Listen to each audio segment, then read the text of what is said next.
My brother told our parents, "She's just a woman. Give the family business to me." And they did. They completely shut me out. I was heartbroken until the lawyer gave me a knowing smile and said, "Actually, your grandfather left something just for you." The moment my brother saw it, his smug smile vanished. I never thought my own family would betray me. But when money and power are at stake, family ties mean nothing. I grew up in a family where business was everything. My grandfather started a small manufacturing company in the 1950s. It began with just one workshop, but over time, it grew into a successful business with contracts across the state. It wasn't a billion-dollar empire, but it gave us a good life. After my grandfather retired, my dad and uncle took over. The plan was always for the next generation to continue the legacy. That meant my older brother, Brian, and me. I loved the company. I spent my summers learning everything: how to handle payroll, logistics, and day-to-day operations. By 25, I knew the business inside and out. Brian, not so much. He acted like the company belonged to him just because he was the eldest son, but he didn't actually care about running it. He partied through college, barely graduated, and came home with a business degree he never used. While I worked 60-hour weeks keeping things running, he strolled in late, sat through a few meetings, and then disappeared to play golf or hang out at expensive bars. Still, I believed my parents would be fair when the time came. I was wrong. A few months before my grandfather passed, my parents called a family meeting. We sat in the dining room, and I could already tell something was off. My brother had this arrogant, satisfied look on his face. Then my dad said, "We decided that Brian will take over the company when we retire." I froze. "What?" I asked. "What about me?" My mom patted my hand like I was a child. "Sweetheart, you'll still be involved. You'll help your brother." Help him? I had spent years working my ass off, and they expected me to just assist Brian while he ran the company into the ground. Brian leaned back in his chair, smirking. "Come on, sis. It's not personal, it's just logical. I'm the eldest son. I'll be the face of the company. You can handle the little details, the stuff women are good at." I saw red. I turned to my dad, waiting for him to correct Brian, to say anything, but he just nodded. I looked at my mom. She smiled like she had just given me a gift. "You'll still have a good salary, dear. We're not leaving you with nothing." I pushed my chair back. "I can't believe this." "Don't be dramatic," Brian said. "It's just business." Just business. That night, I cried. Not just because of the company, but because I finally understood. I would never be equal to Brian in my parents' eyes. No matter how hard I worked, no matter how much I sacrificed, I would always be just the daughter. So I made a decision. I was done. The next morning, I walked into my dad's office and quit. "You're overreacting," he said, shaking his head. "No," I replied. "I'm finally seeing the truth." And I walked away. I started looking for other jobs, but it wasn't easy. My whole career had been tied to the family business. I had the skills, but no outside connections. It was tough, but I refused to crawl back. Then, everything changed. A few months later, my grandfather passed away.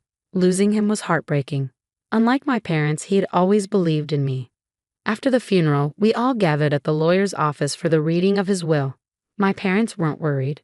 My grandfather had sold off most of his belongings years ago, so they assumed everything would just officially go to them. The lawyer read through the usual things: donations, gifts to friends. Then he got to me. "To my granddaughter," he read, "I leave something I know she will appreciate." I frowned. I hadn't expected anything. Then the lawyer pulled out another folder. "This," he said, sliding it toward me, "is a separate trust. Your grandfather left you full ownership of his original workshop, the one he started the company in." My dad sat up. "What?" The lawyer continued. "The land, the building, and everything inside it. It's all yours." I blinked. I had no idea my grandfather still owned it. The company had moved to a bigger facility years ago, and I assumed the old workshop had been sold. But no, he had kept it. And now, it belonged to me. Brian chuckled. "Great, she gets an old warehouse. Meanwhile, I'm running an actual company." The lawyer smiled. "There's one more thing." He pulled out another document. "Along with the property, your grandfather also left you all of his original patents." Brian's smirk disappeared. "See, Our grandfather had invented several key manufacturing processes that our company still used. He had never sold the rights, just licensed them to the company, which meant that now I owned them. I looked at the papers in front of me. These patents weren't just valuable, they were essential. The company couldn't function without them. Brian turned to my dad, his voice tense. "Fix this," he hissed. But there was nothing they could do. My grandfather had planned this perfectly. And me? I was about to make my move. Brian's face turned pale. My dad opened his mouth, then closed it again, speechless. My mom gripped her purse so tightly her knuckles turned white. I sat back, my fingers resting on the folder.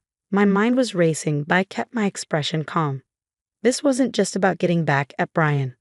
This was my lifeline. The lawyer cleared his throat. "If there are no further questions, that concludes the reading of the will." Brian lost it. He turned to my dad. "Do something. You can challenge the will, right?" The lawyer gave Brian a polite, almost pitying smile. "Your grandfather's legal team made sure everything was airtight. There's no way to challenge the will." My father clenched his jaw. He wasn't used to losing. Then my mother tried a different approach. She reached across the table and placed her hand on mine. "Honey," she said sweetly, "let's be reasonable. That workshop has no real value to you. It's just an old building. Why don't you sign it over to your brother? We'll work out something fair." Fair. Like how it was fair when they handed the company to Brian without a second thought. Like how it was fair that they only saw me as his assistant. I looked at her hand on mine. Slowly, I pulled away. "No." She blinked, caught off guard. "Excuse me?" I said no. My voice was steady. Brian scoffed. "Jesus, don't be a brat. You don't even know what to do with patents." I smiled. "Maybe, but you do." And that was the problem. I left that meeting with my head held high, but I knew the real battle was just beginning. I needed a plan. First, I met with a patent attorney to understand exactly what I had. And what I had was gold. The patents my grandfather left me covered critical processes that my family's company relied on every single day. Without them, production would shut down. The contract allowing my father's company to use them was set to expire in 6 months, and I wasn't renewing it. They must have realized this because 2 weeks later, my dad called. "Let's be practical," he said, his voice carefully neutral. "Why don't we buy you out? We'll make a generous offer." "How generous?" A pause. Then he named a number. It was laughable. A lowball offer. They thought I'd panic and take the first deal. "No thanks," I said and hung up. 2 days later, Brian showed up at my apartment. He was furious. "Are you out of your damn mind?" he snapped. "You're screwing over the whole company because of some petty grudge." I crossed my arms. "You mean the company you stole from me?"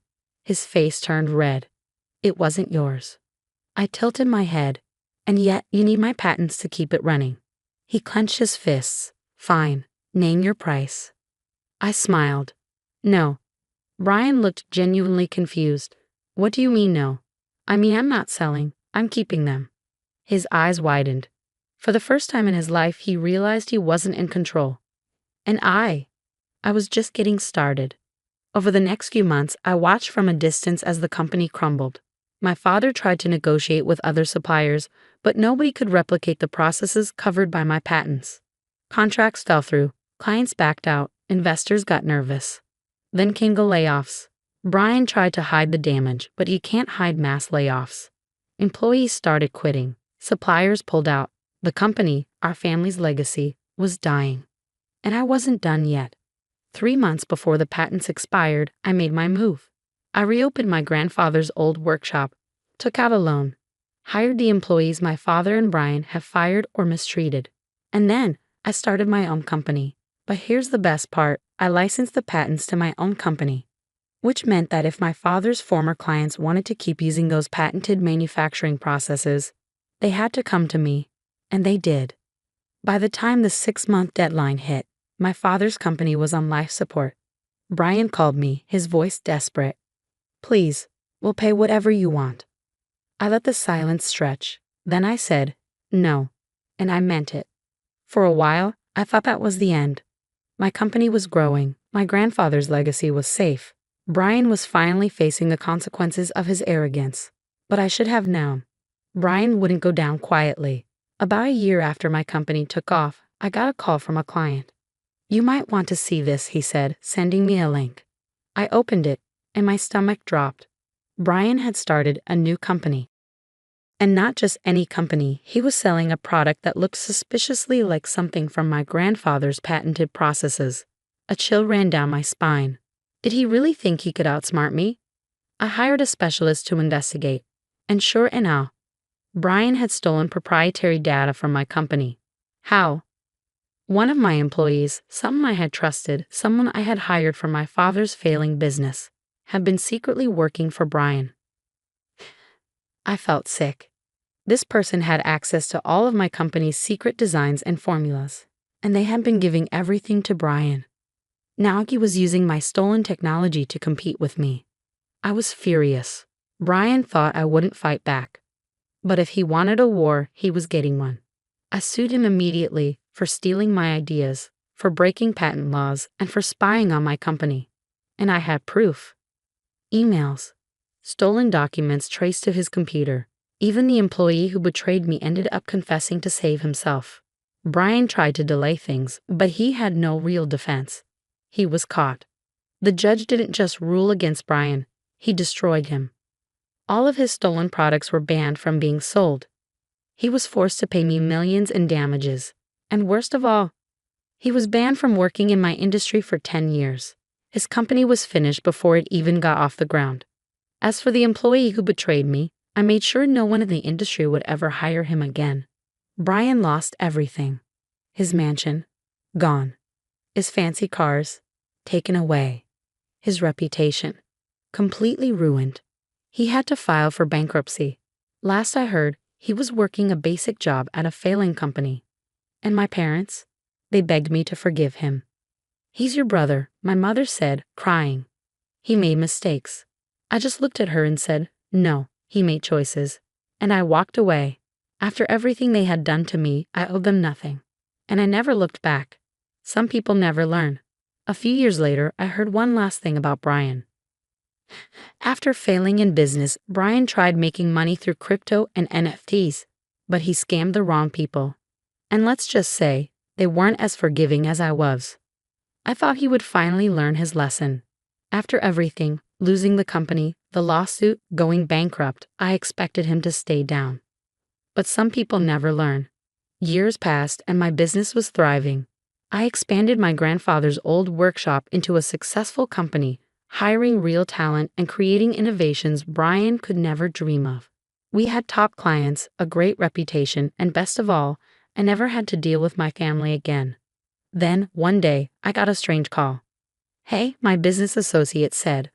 "I just met with a guy named Brian. Says he used to run a big company and has game-changing ideas. He's looking for investors." My stomach dropped. "What kind of ideas?" I asked. A pause. "He wants to start a company in direct competition with yours." I shouldn't have been shocked. Brian was like a cockroach. No matter how many times he lost, he always found a way to crawl back. Worse, he was lying about his past, making himself look like a brilliant businessman who had been wronged by his evil sister. I could have ignored it, let him fail again. But this time, I wanted to end him completely. I made some calls, pulled some strings. And then, I became one of his investors. Not directly, of course. A business partner of mine, an older gentleman named Mr. Holloway, set up a meeting with Brian, pretending to be interested in his company. And Brian? He fell for it instantly. Brian arrived at the meeting acting like a king. He had a flashy business pitch, fake numbers, and a rehearsed sob story about how his jealous sister ruined his life. "All I need is the right backers," he said, "to take back what's mine." Mr. Holloway nodded along, pretending to be interested. Then he set the trap. "I like this idea," he said. "But before I invest, I need proof. Show me what you've got." Brian Cabriand. He had nothing. No real products, no patents, no working prototypes. So, like the idiot he was, he stole again. Brian rushed to create a product, one that was a complete copy of my company's patented design. Big mistake. We had already copyrighted it. The second he launched his first prototype, my lawyers pounced. But this time, we didn't just sue him. We went after his investors, suppliers, and anyone connected to him. The investors pulled out. The suppliers cut ties. The media exposed him as a fraud again. And just when he thought it couldn't get worse, I bought the lease to his office and kicked him out. That was it. With no investors, no money, no reputation, and nowhere to work, Brian finally broke. I got one last email from him, a pathetic, desperate message. Please, I have nothing left. I made mistakes. Just help me. I stared at the screen. Then I deleted the email. Brian never recovered. Last I heard, he was waiting tables at a cheap restaurant in a rundown part of town. And my parents? They tried to guilt me, saying I had destroyed my own brother. I just smiled and said, no. He destroyed himself. And I walked away for good. Because for the first time in my life, I was finally free.